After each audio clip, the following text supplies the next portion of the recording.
আপুনি যদি 80% দিছে তে ইটস अबाउट 75 দিব লাগিছে। নমস্কাৰ মৰমৰ ষ্টুডেণ্ট সকলোকে স্বাগতম জনাইছো আসাম ষ্টাডি ইনফো ইউটিউব চেনেলটোলৈ। এই মুহূৰ্তৰ অসমৰ জনসাধাৰণৰ লগতে প্ৰত্যেকগৰাকী ছাত্ৰ ছাত্ৰীলৈ এটা অতিকৈ গুৰুত্বপূৰ্ণ খবৰ আহি পৰিছে।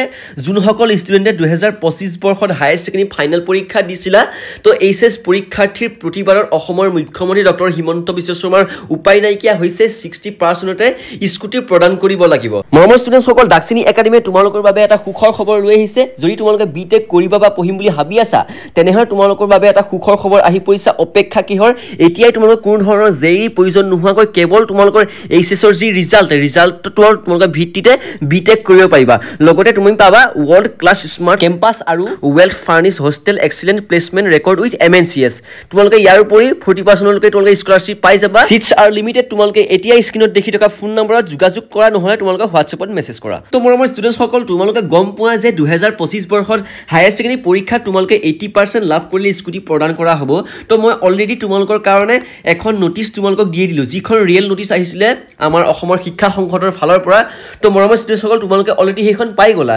তো এতিয়া বৰ্তমান গোটেই অসমতে প্ৰতিটো ডিষ্ট্ৰিক্টতে শিক্ষাৰ্থীসকলে প্ৰতিবাদ সাব্যস্ত কৰিছে। তো মৰমৰ ষ্টুডেণ্টসকল তোমালোকে স্ক্ৰীনত দেখিছা, এইটো এটা প্ৰথম মই কপি তোমালোকক দেখাবলৈ চেষ্টা কৰিছোঁ।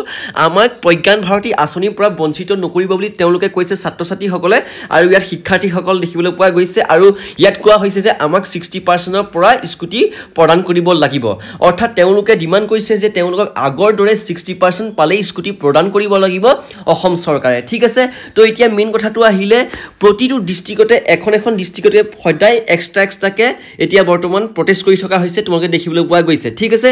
আৰু মোৰ কমেণ্ট বক্স তোমালোকে দেখিলেই গম পাবা সকলোখিনিতে অনলি তেওঁলোকক 60%ত লাগে। ছোৱালীসকলে যিহেতু 60%ত স্কুটি প্ৰদান কৰা হয় আগৰতে, আৰু যোনসকল ল'ৰা তেওঁলোকে 75%ত পাই যায়। তো এইবাৰ সেইটো নিয়ম তোমালোকে উঠাই দিয়া হৈছে যিহেতু।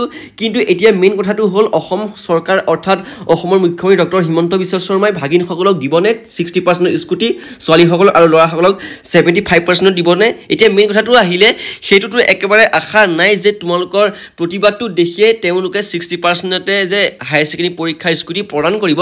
কিন্তু এটা কথা, যদি এই প্ৰতিবাদ অত্যন্ত বৃদ্ধি পাই যায় তেনেহ'লে অসমৰ মুখ্যমন্ত্ৰী ডক্টৰ হিমন্ত বিশ্ব শৰ্মাই ভাবিব।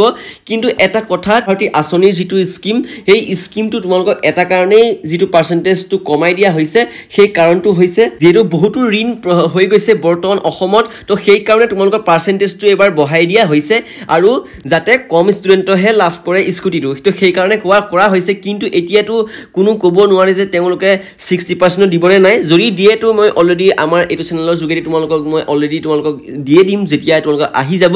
তো মৰমৰ ষ্টুডেণ্টসকল তোমালোকে বৰ্তমান ধৈৰ্য ধৰা, তোমালোকে সকলোৱে পাবা স্কুটি। আৰু যদি নোপোৱা তোমালোকে কোনো কথা নাই, তোমালোকে ইয়াতকৈও ভাল আঁচনি তোমালোকে লাভ কৰিবা। তোমালোকৰ আছে বহুত ধৰণৰ যিটো প্ৰাইভেট স্কলাৰশ্বিপ আছে, আৰু অসমৰ শিক্ষা সংসদৰ পৰা আহি থাকে তোমালোকৰ বহুতখিনি স্কলাৰশ্বিপ। তো তোমালোকে সেইখিনি লাভ কৰিব পাৰিবা। মৰমৰ ষ্টুডেণ্টসকল প্ৰতিবাদ চলি থকাৰ সময়তে মই দুজনমান শিক্ষাৰ্থীৰ তোমালোকৰ যিটো তেওঁলোকক নিউজ ৰিপৰ্টাৰে সুধিছিলে, তো সেই তোমালোকক বাক্যটো মই শুনাবলৈ চেষ্টা কৰিছোঁ। তোমালোকে শুনা, আৰু তোমালোকক কিমান পাৰ্চেণ্টত স্কুটি লাগে তোমালোকে কমেণ্ট বক্সত জনাবা। চেনেলটো নতুনকৈ চেনেলটো ছাবস্ক্ৰাইব কৰি দিবা।